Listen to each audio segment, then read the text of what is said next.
ಈ ಯೋಗ ಜೀವನ ಅಂತಂದರೆ ಏನು? ನಾವು ನಾರ್ಮಲ್ಲಾಗಿ ಜೀವನ ಮಾಡ್ತಾಯಿದ್ದೀವಲ್ಲ, ಅದರಲ್ಲಿ ಎಷ್ಟು ಕಷ್ಟ ಅನುಭವಿಸ್ತಿದ್ದೀವಿ. ಪ್ರತಿಯೊಂದಕ್ಕೂ ನಾವು ಫೀಲ್ ಆಗ್ತಾಯಿದ್ದೀವಿ. ಪ್ರತಿಯೊಂದಕ್ಕೂ ಏನೋ ದುಃಖ, ಏನೋ ಇಲ್ಲದೋ ಹೋಗಿದ್ದು ಇವೆಲ್ಲ ನಮಗೆ ಬರ್ತಾಯಿದ್ದಾವಲ್ಲ. ಈ ಯೋಗ ಜೀವನದಲ್ಲಿ ಅದಿರೋದಿಲ್ಲ. ಯಾವಾಗಲೂ ಸಂತೋಷವಾಗಿರ್ತೀರ, ಯಾವಾಗಲೂ ಆರಾಮಾಗಿರ್ತೀರ, ಯಾರಿಗಾದರೂ ಹೆಲ್ಪ್ ಮಾಡಬೇಕೆಂಬ ಮನಸ್ಥಿತಿ ನಿಮಗಿರುತ್ತೆ.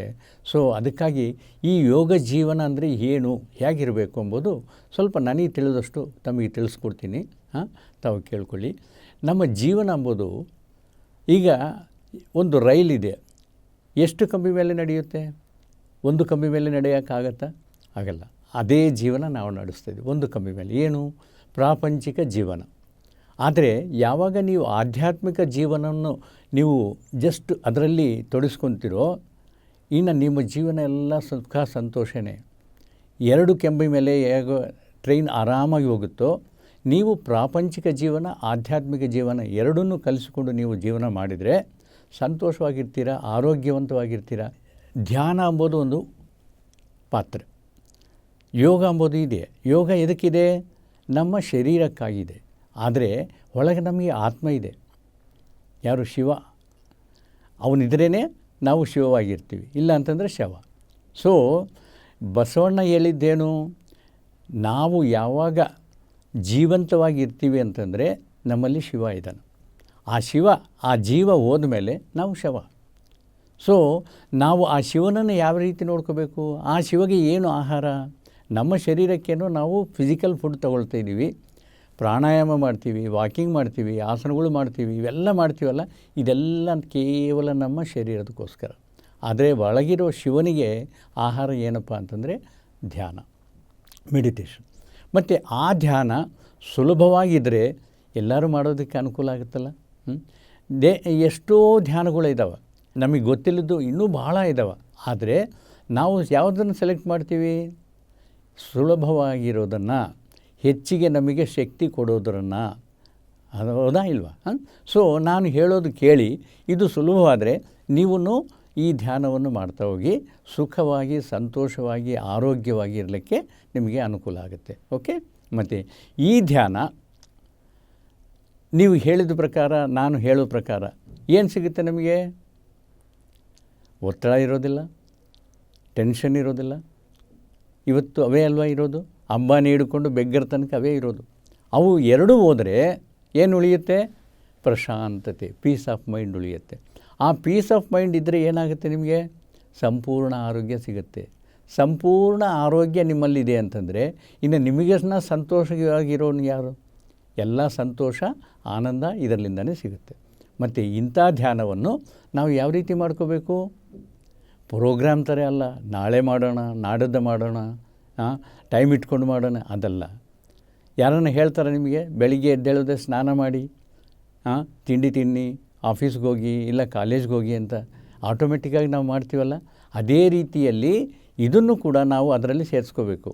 ಒಂದು ಜೀವನಚರ್ಯದಲ್ಲಿ ಒಂದು ಭಾಗ ಮಾಡ್ಕೋಬೇಕು. ಆವಾಗ ಇದರದ್ದು ನಾವು ಫಲ ಅನುಭವಿಸ್ಲಿಕ್ಕೆ ಬಹಳ ಸುಲಭ ಆಗುತ್ತೆ. ಮತ್ತು ಇಷ್ಟೆಲ್ಲ ಹೇಳ್ತೀರಲ್ಲ, ಎಷ್ಟೊತ್ತು ಮಾಡಬೇಕು ಇದು ಧ್ಯಾನ? ನಮ್ಮ ವಯಸ್ಸಿನ ಪ್ರಕಾರ. 10 ವರ್ಷದವರು 10 ನಿಮಿಷ, 20 ವರ್ಷದವರು 20 ನಿಮಿಷ, 40 ವರ್ಷದವರು 40 ನಿಮಿಷ, 60 ವರ್ಷದವರು 60 ನಿಮಿಷ. ಇಲ್ಲಿ ಒಂದು ಕ್ವಶ್ಚನ್ ಬರುತ್ತೆ. ಏನು? ಸ್ವಲ್ಪ ವಯಸ್ಸಾದವರು 60 ಪ್ಲಸ್ ಮೇಲೆ ಇರುತ್ತಲ್ಲ, ಅವ್ರಿಗೆ ಅಭ್ಯಾಸ ಇಲ್ಲ ಪಾಪ. 60 ನಿಮಿಷ ಕೂಡೋದು ಕಷ್ಟಪ್ಪ ಅಂತಂದರೆ ಅವ್ರೇನು ಮಾಡಬೇಕು? 20 ನಿಮಿಷ ಮಾಡಿ, ಒಂದು 5 ದಿವಸ ಆದಮೇಲೆ, ಪ್ರಾಕ್ಟೀಸ್ ಆದಮೇಲೆ 25 ನಿಮಿಷ, ಇನ್ನೊಂದು 5 ದಿವಸ ಆಯಿತು 30 ನಿಮಿಷ. ಈ ರೀತಿ 1 ತಿಂಗಳ ಒಳಗೆ ನಿಮ್ಮ ವಯಸ್ಸು ಎಷ್ಟಿದೆಯೋ ಅಷ್ಟು ನಿಮಿಷ ನೀವು ಕೂಡೋದಕ್ಕೆ, ಧ್ಯಾನಕ್ಕೆ ನಿಮ್ಮ ಶರೀರ ಸಹಕಾರ ಕೊಡುತ್ತೆ. ಇಷ್ಟೇ ಸಿಂಪಲ್. ಮತ್ತು ಈ ಧ್ಯಾನ ಇಷ್ಟೇನಾ ಮಾಡೋದು? ನಮ್ಮ ವಯಸ್ಸಿನ ಪ್ರಕಾರ ಮಾಡೋದು ಕನಿಷ್ಠ. ಅದಕ್ಕೆ ಲಿಮಿಟೇಷನ್ ಇಲ್ಲ. ಮ್ಯಾಕ್ಸಿಮಮ್ಗೆ ಎಷ್ಟೊತ್ತಾದರೂ ನೀವು ಮಾಡ್ಬೋದು. ಮತ್ತು ಯಾವ ಟೈಮಲ್ಲಿ ಮಾಡಬೇಕು? ಬೆಳಿಗ್ಗೆ ಬ್ರಹ್ಮ ಮುಹೂರ್ತದಲ್ಲ? ಇಲ್ಲ. ನಮ್ಮ ಗುರುಗಳು ಹೇಳೋದು, ನಮಗೆ ಈ ಧ್ಯಾನ ಕಲಿಸ್ಕೊಟ್ಟಿದ್ದ ಗುರುಗಳ ಹೆಸರು ಬ್ರಹ್ಮಶ್ರೀ ಪಿತಾಮಹ ಸುಭಾಷ್ ಪತ್ರಿಜಿಯವರು. ಅವರು ಈ 1990ನಲ್ಲಿ ಈ ಧ್ಯಾನದ ಬಗ್ಗೆ ಗೊತ್ತಾಗಿ ಧ್ಯಾನ ಮಾಡ್ತಾ, ಈ ಧ್ಯಾನ ಎಲ್ಲರಿಗೆ ತಲುಪಬೇಕು ಎಂಬ ಒಂದು ಇಚ್ಛೆಯಿಂದ ಎಲ್ಲರಿಗೂ ಟೀಚ್ ಮಾಡ್ತಾ ಹೋಗ್ತಾ ಇದ್ದಾರೆ. ಎಲ್ಲರಿಗೂ ಅವ್ರಿಗೆ ಇಂಟ್ರೆಸ್ಟ್ ಎಷ್ಟಿತ್ತು ಅಂತಂದರೆ 100 ಕಿಲೋಮೀಟರ್ಸು 100 ಕಿಲೋಮೀಟರ್ ಪ್ರಯಾಣ ಮಾಡಿ ಒಬ್ಬರಿಗೆ ಧ್ಯಾನ ಹೇಳ್ಕೊಡೋಕೆ ಹೋಗ್ತಿದ್ರು. ಈ ಧ್ಯಾನ 24 ಗಂಟೆಯಲ್ಲಿ ನಿಮಗೆ ಯಾವಾಗ ಬಿಡುವಿದ್ದರೆ ಅವಾಗ ಮಾಡ್ಬೋದು. ಬೆಳಿಗ್ಗೆನ ಮಾಡ್ಬೋದು, ಮಧ್ಯಾಹ್ನನ ಮಾಡ್ಬೋದು, ಸಂಜೆನ ಮಾಡ್ಬೋದು, ರಾತ್ರಿನ ಮಾಡ್ಬೋದು. ಆದರೆ ನೀವು ಒಂದು ಕ್ವಶನ್ ಕೇಳ್ಬೋದು ನಮ್ಮನ್ನು, ಯಾವ ಟೈಮ್ ಒಳ್ಳೆಯದು ಅಂಥೇಳಿ. ನಾವು ಹೇಳೋದಲ್ಲ, ನಿಮ್ಮಷ್ಟು ನೀವು ನಿರ್ಧರಿಸ್ಕೋಬೇಕು. ಏನು, ಬೆಳಿಗ್ಗೆ ಮಾಡಿ, ಮಧ್ಯಾಹ್ನ ಮಾಡಿ, ಸಂಜೆ ಮಾಡಿ, ರಾತ್ರಿ ಮಾಡಿ. ನಿಮ್ಮಷ್ಟಿಗೆ ನಿಮಗೆ ಗೊತ್ತಾಗುತ್ತೆ ಯಾವ ಟೈಮ್ ಬೆಸ್ಟ್ ಐತೆ ಅಂಥೇಳಿ. ಸೊ ಸ್ನೇಹಿತರೆ, ನೀವು ಏನು ಮಾಡಬೇಕು, ಈ 4 ಟೈಮಲ್ಲಿ ಮಾಡಿಬಿಟ್ಟು ನೀವೇ ಸೆಲೆಕ್ಟ್ ಮಾಡ್ಕೊಳ್ಳಿ ಯಾವ ಟೈಮ್ ಬೆಸ್ಟ್ ಇದೆ ಅಂಥೇಳಿ. ಆಮೇಲೆ ಊಟದ ಮುಂಚೆನಾ ಊಟದ ನಂತರನಾ ನಿಮ್ಮದೇ ಚಾಯ್ಸ್. ಸ್ನಾನ ಮಾಡಿಕೊಂಡ ಸ್ನಾನದ ಮುಂಚೆನಾ ನಿಮ್ಮದೇ ಚಾಯ್ಸ್. ಇನ್ನು ಯಾವ ಜಾಗದಲ್ಲಿ, ಎಲ್ಲಿಗೋ ಹೋಗಬೇಕಾ, ಕಾಡುಗಳಿಗೆ, ಹಿಮಾಲಯಕ್ಕೆ, ಏನೂ ಬೇಕಾಗಿಲ್ಲ. ನಿಮ್ಮ ಮನೆಯಲ್ಲಿ ಮಾಡ್ಬೋದು, ದೇವಸ್ಥಾನದಲ್ಲಿ ಮಾಡ್ಬೋದು, ಓಪನ್ ಏರಿಯಾದಲ್ಲಿ ಮಾಡ್ಬೋದು, ಕಾಲೇಜಲ್ಲಿ ಮಾಡ್ಬೋದು, ಆಫೀಸಲ್ಲಿ ಮಾಡ್ಬೋದು. ಇನ್ನೂ ಹೇಳಬೇಕು ಅಂತಂದರೆ ಬಸ್ ಸ್ಟ್ಯಾಂಡು, ರೈಲ್ವೆ ಸ್ಟೇಷನು, ಬಸ್ನಲ್ಲಿ ಪ್ರಯಾಣ ಮಾಡುವಾಗ, ರೈಲ್ನಲ್ಲಿ ಪ್ರಯಾಣ ಮಾಡುವಾಗ ಕೂಡ ನೀವು ಮಾಡ್ಬೋದು. ಅದಕ್ಕೇನೂ ಅಭ್ಯಂತರ ಇಲ್ಲ. ಎಲ್ಲಿ ಬೇಕಾದರೆ ಅಲ್ಲಿ ನಾವು ಕುಂತ್ಕೊಂಡು ಮಾಡ್ಬೋದು. ಮತ್ತು ಕೂಡೋದು ಪೋಸ್ಚರ್ ರೀತಿ ಅದು ಕೂಡ ನಿಮಗೆ ಇಚ್ಛೆ ಬಂದಂಗೆ ಕಂಫರ್ಟಬಲ್ ಆಗಿ ಸುಖವಂತವಾಗಿ ಕೂಡೋದು ನೀವು ಕೂಡ್ಬೋದು. ಕೆಳಗೆ ಕೂಡ್ಬೋದು, ಗೋಡೆಗೆ ಅಂದ್ಕೊಂಡು ಕೂಡ್ಬೋದು, ಕುರ್ಚಿ ಮೇಲೆ ಕೂಡ್ಬೋದು, ಸೋಫಾ ಮೇಲೆ ಕೂಡ್ಬೋದು. ಆದರೆ ಕುರ್ಚಿ ಮೇಲೆ ಕುಂತರೆ, ಸೋಫಾ ಮೇಲೆ ಕುಂತರೆ ಏನು ಮಾಡಬೇಕು, ನಿಮ್ಮ ಕಾಲು ಕ್ರಾಸ್ ಮಾಡ್ಕೋಬೇಕು, ಕೈಗಳಿಂದ ಜೋಡಿಸ್ಕೊಂಡು ತೊಡೆ ಮೇಲೆ ಇಟ್ಕೊಂಡು ಕಣ್ಣು ಮುಚ್ಚಿಕೊಂಡು ನಿಮ್ಮ ನಡೆಯುವ ಉಸಿರಾಟವನ್ನು ಗಮನಿಸಬೇಕು. ಸ್ನೇಹಿತರೆ, ಅದನ್ನು ಮಾಡಬಾರ್ದು. ಅದೇನಾಗುತ್ತೆ, ಅದು ಪ್ರಾಣಾಯಾಮ, ಬ್ರೀತಿಂಗ್ ಎಕ್ಸಸೈಸ್. ಅದೆಲ್ಲ ನಾವು ಮಾಡಬೇಕಾಗಿದ್ದು ಕೇವಲ ಉಚ್ಛ್ವಾಸ ನಿಶ್ವಾಸನ ನಾವು ಗಮನಿಸಬೇಕು. ಅಂದರೆ ಏನು, ಉಸಿರು ಒಳಗೆ ಬರ್ತಾ ಇದೆಯಾ, ಹೋಗ್ತಾ ಇದೆಯಾ, ಇಷ್ಟು ಮಾತ್ರ ನಾವು ಗಮನ ಮಾಡಿದರೆ ಅದ್ಭುತವಾದ ಅಪೂರ್ವವಾದ ವಿಶ್ವಶಕ್ತಿ ನಮ್ಮ ಶರೀರಕ್ಕೆ ಬಂದು ನಮ್ಮ ನಾಡಿ ಮಂಡಲವೆಲ್ಲ ಶುದ್ಧಿ ಮಾಡುತ್ತೆ ಫಸ್ಟ್. ಆಯಿತಾ? ನೆಕ್ಸ್ಟ್ ನಮ್ಮ ರೋಗ ನಿರೋಧಕ ಶಕ್ತಿ, ಇಮ್ಯುನಿಟಿ ಲೆವೆಲ್ ಹೆಚ್ಚಿಗೆ ಮಾಡುತ್ತೆ. That is very important nowadays. ಇವತ್ತು ಅದೇ ಬೇಕಾಗಿದೆ. ಎಲ್ಲಿ ನೋಡಿದ್ರೂ ಬ್ಯಾಕ್ಟೀರಿಯಾ ಅಂತಾರೆ, ಕರೋನಾ ಅಂತಾರೆ, ಇನ್ನೊಂದು ಹೇಳ್ತಾರೆ. ಯಾವುದು ನಮ್ಮ ಅಗ್ನಿ ಸುತ್ತ ಇದ್ದಂಗೆ ಇರುತ್ತೆ, ಯಾವುದಕ್ಕೂ ಏನೂ ಆಗಲ್ಲ. ಓಕೆ. ನೆಕ್ಸ್ಟ್ ಥರ್ಡ್ ಏನು ಮಾಡುತ್ತೆ, ಥರ್ಡ್ ನಮ್ಮ ಮೆದುಳಿನಲ್ಲಿ ಹೋಗುತ್ತೆ. ಅಲ್ಲಿ ಕಸ ತುಂಬಿದೆ, ಆ ಕಸವನ್ನು ಕ್ಲೀನ್ ಮಾಡುತ್ತೆ, ಸಾಫ್ ಮಾಡುತ್ತೆ. ಏನದು ಕಸ, ಕಾಮ, ಕ್ರೋಧ, ಲೋಭ, ಮೋಹ, ಮದ, ಮಾತ್ಸರ್ಯ ಎಂಬ ಈ 6 ಗುಣಗಳೇ ನಮ್ಮನ್ನು ಕೆಡಿಸ್ತಾ ಇರೋದು. ಮತ್ತು ಈ 6 ಗುಣಗಳು ಕ್ಲೀನ್ ಆಯಿತು ಅಂತಂದರೆ ಹೇಗಿರ್ತೀರ ನೀವು, ಋಷಿಮುನಿಗಳ ಥರ ಇರ್ತೀರ. ಪ್ರತಿಯೊಂದಕ್ಕೂ ಸಂತೋಷವಾಗಿ, ಆನಂದವಾಗಿ, ಯಾರ ಮೇಲೆ ಸಿಟ್ಟಾಗಲಿಲ್ಲದೆ, ಯಾರೋ ಏನೋ ತಪ್ಪು ಮಾಡ್ತಾಯಿದ್ದಾರೆ, ಏಯ್ ಬುದ್ಧಿ ಐತಾ ಇಲ್ಲ ಅಂತ ಕಪಾಳ ಕೊಡೋಕೆ ಹೋಗ್ತೀರ. ಅದೇ ಧ್ಯಾನ ಮಾಡಿದ ಮೇಲೆ ನೀವು ಹಾಗೆ ಮಾಡಬಾರ್ದಪ್ಪ, ನಿಧಾನವಾಗಿ ಮಾಡಿ, ಈ ರೀತಿ ಮಾಡ್ಕೋಬೇಕು ಅಂತ ನಿಧಾನವಾಗಿ ಅವರಿಗೆ ಸಂಜಾಯಿಸಿಕೊಟ್ಟು ಹೇಳ್ತೀರ. ಮತ್ತು ಇನ್ನೇನು, ಫೇಸಿಂಗ್ ಎನಿ ಸಿಚುವೇಶನ್, ಯಾವುದೇ ಪರಿಸ್ಥಿತಿಯಲ್ಲಿ ಧೈರ್ಯವಾಗಿರ್ತೀರ. ಈಗ ಒಬ್ಬ ತಾಯಿ ಇದ್ದಾರೆ, ಅವರು ಯಜಮಾನರು ಫೋನ್ ಮಾಡಿದ್ದಾರೆ, 12 ಗಂಟೆಗೆ ಒಂದು 10 ಜನ ಬರ್ತಾಯಿದ್ದಾರೆ ಮನೆಗೆ, ಊಟಕ್ಕೆ ರೆಡಿ ಮಾಡಬೇಕು ಅಂಥೇಳಿ. ಅಷ್ಟೊತ್ತಿಗೆ ಊಟ ರೆಡಿ ಮಾಡಿಬಿಡ್ತಾಳೆ ಅವ್ರ ಫ್ಯಾಮ್ಲಿಗೋಸ್ಕರ. ಅಯ್ಯೋ ಇದೇನಪ್ಪ, ಊಟ ಎಲ್ಲ ರೆಡಿಯಾಗಿದೆ, ಮತ್ತೆ ಅವ್ರು ಬರ್ತಾಯಿದ್ದಾರೆ ಅಂತಾರೆ, ಹೆಂಗೆ ಮಾಡಬೇಕು, ಒಂದು ಅರ್ಧ ಗಂಟೆ 1 ಗಂಟೆ ಒಳಗೆ ಗಾಬರಿ ಆಗ್ತಾರೆ. ಧ್ಯಾನ ಮಾಡಿದವರು ಗಾಬರಿ ಆಗೋದಿಲ್ಲ. ನೀವೊಂದು 2 ಐಟಮ್ ಬಜಾರ್ಲಿಂದ ತೊಗೊಂಬನ್ನಿ, ನಾನು 2 ಐಟಮ್ ರೆಡಿ ಮಾಡ್ತೀನಿ, ಏನೂ ಪರವಾಗಿಲ್ಲ, ಅರ್ಧ ಗಂಟೆ ಒಳಗೆ ಕರ್ಕೊಂಡು ಬನ್ನಿ ನಮ್ಮ ಅತಿಥಿರನ್ನ. ಆ ರೀತಿ ಹೇಳ್ತಾರೆ. ಒಬ್ಬ ಸ್ಟೂಡೆಂಟು ಎಲ್ಲ ಓದ್ಕೊಂಡಿರ್ತಾರೆ, ಫಸ್ಟ್ ಕ್ಲಾಸ್ ಸ್ಟೂಡೆಂಟು, ಎಕ್ಸಾಮ್ ಹಾಲ್ಗೆ ಹೋಗೋದೆ ಟೆನ್ಷನ್. ಏನು ಬರಿಬೇಕು, ಏನು ಜ್ಞಾಪಕ ಇದೆಯೋ, ಏನಾಗುತ್ತೋ ಏನೋ, ಆ ಟೆನ್ಷನ್ ಇವ್ರಿಗಿರೋದಿಲ್ಲ. ಯಾಕೆ, ಕ್ವಶ್ಚನ್ ಪೇಪರ್ ನೋಡಿದರೆ ಇದು ನನಗೆ ಗೊತ್ತಿದೆಯಲ್ಲ, ಇದನ್ನು ಬರೆದು ಬಿಡೋಣ, ಆಮೇಲೆ ಯೋಚನೆ ಮಾಡೋಣ. ಆ ಯೋಚನೆ ಮಾಡೋ ಜಸ್ಟ್ 10 ಮಿನಿಟ್ಸ್ ಒಳಗೆ ಅವನಿಗೆ ಮೆಮೊರಿ ಇದ್ದೆಲ್ಲ ಬಂದುಬಿಡುತ್ತೆ. ಸೊ ಈ ರೀತಿ ಪ್ರತಿಯೊಬ್ಬರು ಕೂಡ ಯಾವುದು ಟೆನ್ಷನ್ ಇರೋದಿಲ್ಲ, ಫೇಸಿಂಗ್ ಎನಿ ಸಿಚುವೇಶನ್. ಈಗ ಇನ್ನೊಂದು ಉದಾಹರಣೆ ನೋಡಿ, ನಮ್ಮ ಆವರೇಜ್ ಫ್ಯಾಮಿಲೀಸ್ನಲ್ಲಿ ಏನೂ ಇಲ್ಲ, ನಾರ್ಮಲ್ ಫ್ಯಾಮಿಲಿ. ಯಾರೋ ಒಂದು ಕಂಪ್ಲೇಂಟ್ ಮಾಡಿದ್ದಾರೆ, ಅವರಲ್ಲಿ ಭಾಳ ದುಡ್ಡಿದೆ, ಈವನ್ ಬಂಗಾರ ಕೂಡ ಇದೆ ಅಂಥೇಳಿ ಇನ್ಕಮ್ ಟ್ಯಾಕ್ಸ್ ಅವ್ರಿಗೆ. ಆ ಇನ್ಕಮ್ ಟ್ಯಾಕ್ಸ್ ಅವ್ರು ಬರ್ತಾಯಿದ್ದಾರೆ ಅಂಥೇಳಿ ಗೊತ್ತಾಯಿತು. ಎಷ್ಟು ಗಾಬರಿ ಬೀಳ್ತಾರೆ ನಾರ್ಮಲ್ ಪೀಪಲ್. ಅದೇ ಧ್ಯಾನ ಮಾಡಿದ್ದವರು, ಅಯ್ಯೋ ಬರಲಿ ಬಿಡಿ, ನಮ್ಮ ಹತ್ರ ಏನಿದೆ ಅದು ತೋರಿಸೋಣ, ಏನಾಗುತ್ತೆ ಅದಾಗುತ್ತೆ. ಅದೇ ರೀತಿ ಒಂದು ಆಫೀಸ್ ಇನ್ಸ್ಪೆಕ್ಷನು, ಎಷ್ಟೋ ಗಾಬರಿ ಆಗ್ತಾರೆ ಎಷ್ಟು ಪರ್ಫೆಕ್ಟ್ ಆಗಿದ್ದರೂ ಕೂಡ. ಆದರೆ ಧ್ಯಾನ ಮಾಡಿದವರು ಅಯ್ಯೋ ಬರಲಿ ಬಿಡ್ರಿ, ಎಲ್ಲ ನಮ್ಮ ಕಡೆ ಕರೆಕ್ಟಾಗಿದೆ, ತೋರಿಸೋಣ, ಮಾತಾಡೋಣ, ಏನಿದೆ. ಸೊ ಈ ರೀತಿ ಜೀವನದಲ್ಲಿ ಯಾವತ್ತೂ ಟೆನ್ಷನ್ ಎಂಬುದು ನಮಗೆ ಇರೋದಿಲ್ಲ. ಸೊ ಈ ರೀತಿ ನಮಗೆ ಬೇಕಾಗಿದ್ದೆಲ್ಲ ನಮಗೆ ಇದರಲ್ಲಿಂದ ಸಿಗುತ್ತೆ. ಇನ್ನೂ ಏನು ಸಿಗುತ್ತೆ? ಕಾನ್ಸಂಟ್ರೇಷನ್ ಅಂದರೆ ಏಕಾಗ್ರತೆ. ನಾವು ಮಾಡೋ ಪ್ರತಿಯೊಂದು ಕೆಲಸದಲ್ಲಿ ಏಕಾಗ್ರತೆ ಇದ್ದು ಪರ್ಫೆಕ್ಟಾಗಿ ಕೆಲಸ ನಡೆಯುತ್ತೆ. ಇನ್ನು ಮಕ್ಕಳಿಗೆ, ಸ್ಟೂಡೆಂಟ್ಸ್ಗೆ ಮೆಮೊರಿ ಪವರ್ ಹೆಚ್ಚಿಗೆ ಆಗುತ್ತೆ. Because this is the super computer, what I say. Why it is super computer? Because all the computers are designed by this super computer. ಇದು ಈ ರೀತಿಯಲ್ಲಿ ನಾನು ಹೇಳಿದ ಪ್ರಕಾರ ನೀವು ಹೊರಗಡೆ ಎಲ್ಲಿ ಮಾಡಿದರೆ ಕೂಡ ನಿಮಗೆ 100% ಎನರ್ಜಿ ಸಿಗುತ್ತೆ. ಆದರೆ ಇದೇ ನೀವು ಪಿರಮಿಡ್ ಕೆಳಗೆ ಮಾಡಿದರೆ, ಏನು ಪಿರಮಿಡ್ ಅಂದರೆ ಏನು? ಪಿರಮಿಡ್ ಅಂದರೆ 4 ತ್ರಿಭುಜಾಕಾರವನ್ನು ಜಾಯಿನ್ ಮಾಡಿದರೆ ಒಂದು ಪಿರಮಿಡ್ ಆಗುತ್ತೆ. ಏನಿದು ಪಿರಮಿಡ್ ಕಾನ್ಸೆಪ್ಟು? ನಮ್ಮ ಗುರುಗಳಿಗೆ ಕೂಡ ಗೊತ್ತಿದ್ದಿಲ್ಲ. ಮೊದಲು ಧ್ಯಾನ ಒಂದೇ ಗೊತ್ತಿತ್ತು. ಅವರು ಪುಸ್ತಕಗಳು ಓದೋದು ತುಂಬ ಅಭ್ಯಾಸ. ಒಂದು 50,000 ಮೇಲೆ ಪುಸ್ತಕಗಳು ಓದಿರ್ತಾರೆ. ಅದರಲ್ಲಿ ಅವರಿಗೆ ಒಂದು ಪಿರಮಿಡ್ ಬುಕ್ ಸಿಕ್ತು. ಆ ಪಿರಮಿಡ್ ಬುಕ್ ನೋಡಿದ್ರೆ ಅಯ್ಯೋ ಪಿರಮಿಡ್ಗೆ ಇಷ್ಟು ಪವರ್ ಇದೆಯಾ ಅಂಥೇಳಿ ಇಮಿಡಿಯೇಟ್ಲಿ ಅದರಲ್ಲಿ ಹೇಳಿದ್ದ ಅಳತೆಗಳನ್ನು, ಮೆಜರ್ಮೆಂಟ್ಸನ್ನು ಒಬ್ಬ ಕಾರ್ಪೆಂಟ್ರನ್ನು ಕರೆದು ಕೊಟ್ಟ. ಅವನು ತಯಾರು ಮಾಡಿದ ಪಿರಮಿಡ್. ಆ ಪಿರಮಿಡ್ ಒಳಗಡೆ ಒಂದು ಹಣ್ಣಿಟ್ಟಿದ್ರು, ಒಳಗಡೆ ಒಂದು ಹಣ್ಣಿಟ್ಟಿದ್ರು. ಈ ಔಟ್ಸೈಡ್ ಇಟ್ಟಿದ್ದ ಹಣ್ಣು 3-4 ದಿವಸದಲ್ಲಿ ಕೊಳ್ತೋಯ್ತು.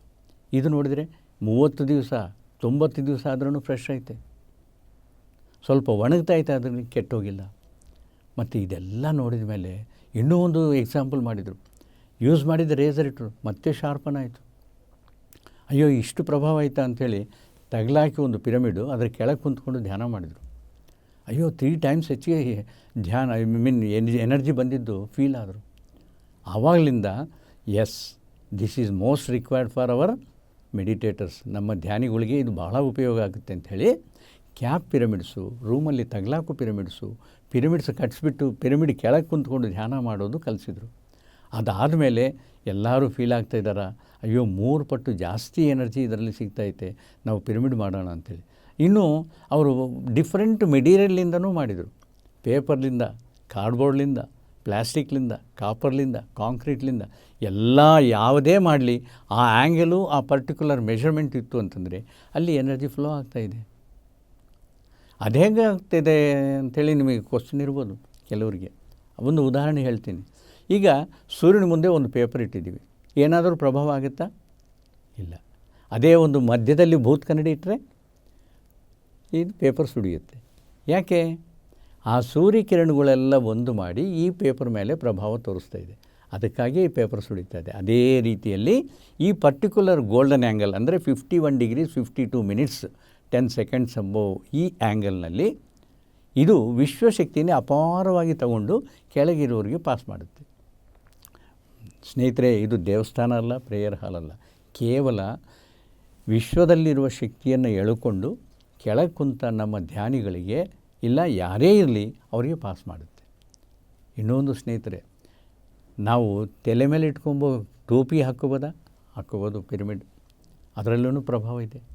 ಮತ್ತು ಧ್ಯಾನ ಮುಗೀತು, ಏನು ಮಾಡಬೇಕು? ಇದನ್ನು ವಾಟರ್ ಟ್ಯಾಂಕ್ ಮೇಲೆ ಇಡಿ, ವಾಟ್ರೆಲ್ಲ ಎನರ್ಜೈಸ್ ಆಗುತ್ತೆ. ಅದ್ರ ಕೆಳಗಡೆ ಏನಾದರೂ ಹಣ್ಣು ಇಲ್ಲ ಔಷಧ ಇಡಿ, ಅದು ಎನರ್ಜೆಟಿಕ್ ಆಗುತ್ತೆ. ಬೀಜ ಇಡಿ, ನಾವು ಬಿತ್ತಿದರೆ ಹೆಚ್ಚಿಗೆ ಫಲ ಸಿಗುತ್ತೆ ಅದರಲ್ಲಿ. ಸೊ ಇಂಥ ಪಿರಮಿಡನ್ನು ನಾವು ಬಳಸಿದರೆ 3 ಪಟ್ಟು ಜಾಸ್ತಿ ನಾವು ಧ್ಯಾನದ ಶಕ್ತಿಯನ್ನು ಹೊಂದಬೋದು. ಬೇಗ ನಮಗೆ ಆಲೋಚನೆಗಳು ಕಡಿಮೆ ಆಗ್ತವೆ. ನಾವು ಕಣ್ಣು ಮುಚ್ತೀವಲ್ಲ, ಈ ರೀತಿ ಕಣ್ಣು ಮುಚ್ಚೋದೆ ವಿಪರೀತವಾದ ಆಲೋಚನೆಗಳು. ನಿಮಗೆ ಅಲ್ಲ, ನಮಗೆ ಅಲ್ಲ, ಗುರುಗಳಿಗೆ ಕೂಡ ಇದು ಅಭ್ಯಾಸನೇ. ಆದರೆ ನಮ್ಮ ಪ್ರಾಕ್ಟೀಸ್ ಮೇಲೆ ಕಡಿಮೆ ಆಗ್ತದೆ. ಏನು? ಕಣ್ಣು ಮುಚ್ಚೋದೆ, ಒಂದು ಆಲೋಚನೆ ಬಂತು, ಇವತ್ತು ರಾತ್ರಿ ಊಟಕ್ಕೆ ಎಲ್ಲಿ ಹೋಗೋಣ? ಇಮಿಡಿಯೇಟ್ಲಿ ಏನು ಮಾಡಬೇಕು? ಅದನ್ನು ಫಾಲೋ ಅಪ್ ಅಲ್ಲ, ಅಲ್ಲಿಗೆ ಕಟ್ ಮಾಡಬೇಕು. ನಿಮ್ಮ ಗಮನವನ್ನು ನಮ್ಮ ಉಸಿರಾಟದ ಕಡೆ ತೊಗೊಂಡೋಗ್ಬೇಕು. ಇನ್ನೊಂದು ಆಲೋಚನೆ ಬರುತ್ತೆ, ಈ ಸಂಡೇ ಎಲ್ಲಿ ಪ್ರೋಗ್ರಾಮ್ ಮಾಡೋಣ? ಅದನ್ನು ಅಲ್ಲಿಗೆ ಕಟ್ ಮಾಡಬೇಕು. ನಮ್ಮ ಉಸಿರಾಟದ ಮೇಲೆ ಗಮನಕ್ಕೆ ತರಬೇಕು. ಇಷ್ಟು ಮಾತ್ರ. 1 ವಾರ 10 ದಿವಸ ಮಾಡಿದರೆ ಆಲೋಚನೆ ಪೂರ್ತಿ ಕಡಿಮೆ ಆಗ್ತಾವೆ ಮಾಸ್ಟರ್ಸ್. ಸೊ ಇಷ್ಟು ಸಿಂಪಲ್ ವೇ ಆಫ್ ಮೆಡಿಟೇಷನ್ನ ನಾವು ಯಾಕೆ ಮಾಡಬಾರ್ದು? ಟೈಮ್ ರೆಸ್ಟ್ರಿಕ್ಷನ್ ಇಲ್ಲ, ಪ್ಲೇಸ್ ರಿಸ್ಟ್ರಿಕ್ಷನ್ ಇಲ್ಲ, ನಾವು ಕೂಡೋ ರೀತಿ ರಿಸ್ಟ್ರಿಕ್ಷನ್ ಇಲ್ಲ, ಯಾವ ರೀತಿ ಆದರೂ ಕೊಡ್ಬೋದು, ಸುಖವಂತವಾಗಿ ಕೊಡ್ಬೋದು, ಮತ್ತು ಎಲ್ಲಿ ಬೇಕಾದರೆ ಅಲ್ಲಿ ಕೊಡ್ಬೋದು, ಯಾವ ಟೈಮಲ್ಲಿ ಬೇಕಾದರೆ ಆ ಟೈಮಲ್ಲಿ ಮಾಡ್ಬೋದು. ಇಷ್ಟು ಸುಲಭವಾದದ್ದು ಇನ್ಯಾವುದು ಧ್ಯಾನ ಇದೆ. ಸೊ ಇದಕ್ಕಾಗಿ ಈ ಧ್ಯಾನವನ್ನು ನೀವು ಅಳವಡಿಸಿಕೊಂಡ್ರೆ ಜೀವನದಲ್ಲಿ ದುಃಖ ಅಂಬೋದು ಇರೋದಿಲ್ಲ. ನೀವೇ ದುಃಖ ಪಡೋರಿಗೆಲ್ಲ ಸಂಜಾಯಿಷಿ ಹೇಳಿ ಅವ್ರನ್ನ ಈ ಧ್ಯಾನದಲ್ಲಿ ತರ್ಕೊಂಡು ಅವರಿಗೆ ಸಂತೋಷ ಕೊಡ್ಬೋದು. ಮತ್ತು ಇಷ್ಟಕ್ಕನ್ನು ಇನ್ನೇನಿದೆ ಹೇಳಿ? ಮತ್ತು ಇನ್ನೇನು, ನಾವು ಈ ರೀತಿ ಕಣ್ಣು ಮುಚ್ಚಿದ ಮೇಲೆ ಧ್ಯಾನ ಜಪ ಮಂತ್ರ ಹೇಳಬಾರ್ದು. ಯಾಕೆ? ನಮ್ಮ ಈ ಮೆದುಳು ಅಲ್ಲಿ ಕೆಲಸ ಮಾಡುತ್ತೆ. ಈ ಜಪ ಎಷ್ಟು, ಮಂತ್ರ ಏನು ಅಂತ ಹೇಳ್ತಾ ಇದ್ದರೆ ಅದ್ರ ಮೇಲೆ ಗಮನ ಇರುತ್ತೆ, ಉಸಿರಾಟದ ಮೇಲೆ ಗಮನ ಇರಲ್ಲ. ಯಾವಾಗ ನಿಮಗೆ ಉಸಿರಾಟದ ಮೇಲೆ ಗಮನ ಇರ್ತದೋ ಆ ಶಕ್ತಿ ಎಂಬುದು ನಮ್ಮ ಶರೀರಕ್ಕೆ ಬರುತ್ತೆ. ಇದಕ್ಕೆ ನಾನು ಹೇಳಿದ್ದ ಪ್ರಕಾರ ಅರ್ಥ ಆದ್ರೂ ಇನ್ನೂ ಇಂಪಾರ್ಟೆಂಟಾಗಿ ಏನು, ನಮಗೆ ಆಲೋಚನೆಗಳಿದ್ದರೆ ಆ ಶಕ್ತಿ ಬರೋದು ಹೇಗೆ ಅಡ್ಡ ತಡೆಯುತ್ತೆ. ಆಲೋಚನೆಗಳು ನೀವು ಬಿಟ್ಬಿಟ್ಟು ಕೇವಲ ಉಸಿರಾಟದ ಮೇಲೆ ಗಮನಕ್ಕೆ ಹೋಗೋದೇ ಆ ಶಕ್ತಿ ಎಲ್ಲ ನಮ್ಮ ಬಾಡಿ ಒಳಗೆ ಬರೋದು ನಾವು ವಿಜುವಲ್ ಆಗಿ ನೋಡ್ಬೋದು. ಸೊ ಈ ರೀತಿಯಲ್ಲಿ ನೀವು ಈ ಧ್ಯಾನವನ್ನು ಕಲಿತರೆ ನಿಮ್ಮ ಜೀವನದಲ್ಲಿ ಯಾವತ್ತೂ ನಿಮಗೆ ಟೆನ್ಷನ್ ಆಗಲಿ, ಒತ್ತಡ ಆಗಲಿ, ಭಯ ಆಗಲಿ ಇರೋದಿಲ್ಲ. ಯಾವಾಗಲೂ ಸಂತೋಷವಾಗಿ ಆನಂದವಾಗಿ ಜೀವನ ಯಾವ ರೀತಿ ನಡೆಸ್ಬೇಕು ಎಂಬುದು ನಿಮ್ಮ ದೈವಿಕ ಶಕ್ತಿ ಯಾವಾಗ ಒಳಗೆ ಬಂತು ಅದೆಲ್ಲ ನಿಮಗೆ ಗೈಡೆನ್ಸ್ ಕೊಡುತ್ತೆ, ಯಾವ ರೀತಿ ನೀವು ಇರಬೇಕು ಎಂಬುದು. ಈ ಧ್ಯಾನದಲ್ಲಿ ನೀವು ಪ್ರಾಕ್ಟೀಸ್ ಆದಮೇಲೆ ನಿಮಗೆ ಒಂದು ಸ್ಥಿತಿಯಲ್ಲಿ ಸುಷುಪ್ತಾವಸ್ಥಾ ಅಂತ ಬರುತ್ತೆ. ಸುಷುಪ್ತಾವಸ್ಥಾ ಸಬ್ ಕಾನ್ಷಿಯಸ್ ಮೈಂಡ್ ಅಂತಾರೆ. ಒಂದು 5-10 ನಿಮಿಷ ನೀವು ಧ್ಯಾನದಲ್ಲಿ ಕೂಡೋದೆ ನಿಮಗೆ ಏನಾಗುತ್ತೆ, ಒಳ್ಳೆಯ ಸ್ಥಿತಿ ಇರುತ್ತೆ, ಆನಂದವಾಗಿ. ಹೊರಗಡೆ ಮಾತಾಡೋದು, ಹೊರಗಡೆ ಫ್ಯಾನ್ ಶಬ್ದ ಇವೆಲ್ಲ ಕೇಳಿಸ್ತಾ ಇದೆ, ಆದರೂ ಕಣ್ಣು ತೆಗೆಯೋಕ್ಕೆ ಇಷ್ಟ ಆಗಲ್ಲ, ಅಷ್ಟು ಆನಂದವಾಗಿದೆ. ಮತ್ತು ಆ ಸ್ಥಿತಿಯಲ್ಲಿ ಪ್ರಕೃತಿ ನಿಮಗೆ ಕನೆಕ್ಟ್ ಆಗಿರುತ್ತೆ. ನೀವು ಏನು ಕೇಳಿದರೆ ಅದನ್ನು ಮ್ಯಾನಿಫೆಸ್ಟ್ ಮಾಡಿಕೊಡೋದಕ್ಕೆ ಪ್ರಕೃತಿ ತಗೊಳ್ಳುತ್ತೆ, ಅದು ರೆಸ್ಪಾನ್ಸಿಬಿಲಿಟಿ. ಸೊ ನೀವು ಏನೂ ಕೇಳ್ಬೋದು. ನಿಮಗೆ ದುಡ್ಡು ಬೇಕಾ, ಸಮಸ್ಯೆಗಳ ಪರಿಹಾರ ಬೇಕಾ, ಏನು ಬೇಕೋ ಅದೆಲ್ಲ ನಿಮಗೆ ಆ ಸಬ್ ಕಾನ್ಷಿಯಸ್ ಮೈಂಡ್ನಲ್ಲಿ ನೀವು ಕೇಳಿದರೆ ಪ್ರಕೃತಿ ನಿಮಗೆ ಅದನ್ನು ಮ್ಯಾನಿಫೆಸ್ಟ್ ಮಾಡಿಕೊಡುತ್ತೆ. ಒಬ್ಬ ಸ್ಟೂಡೆಂಟ್ ಇದ್ದಾನೆ, ನನಗೆ 100% ಮಾರ್ಕ್ಸ್ ಬೇಕು, ನಾನು ನ್ಯಾಷನಲ್ ಲೆವೆಲಲ್ಲಿ ಫಸ್ಟ್ ಮಾಡಬೇಕು, ಕೇಳ್ತಾನೆ, ಮಾಡಿಕೊಡುತ್ತೆ. ಆದರೆ ಒಳಗಡೆಯಿಂದ ಇನ್ನರ್ಲಿಂದ ಇಂಟ್ಯೂಷನ್ ಬರೋದು, ನಿಮ್ಮ ಅಂತರಂಗದಿಂದ ಬರೋ ಇಂಟ್ಯೂಷನ್ನು ಅವ್ನು ಜಸ್ಟ್ ಫಾಲೋ ಮಾಡಬೇಕು.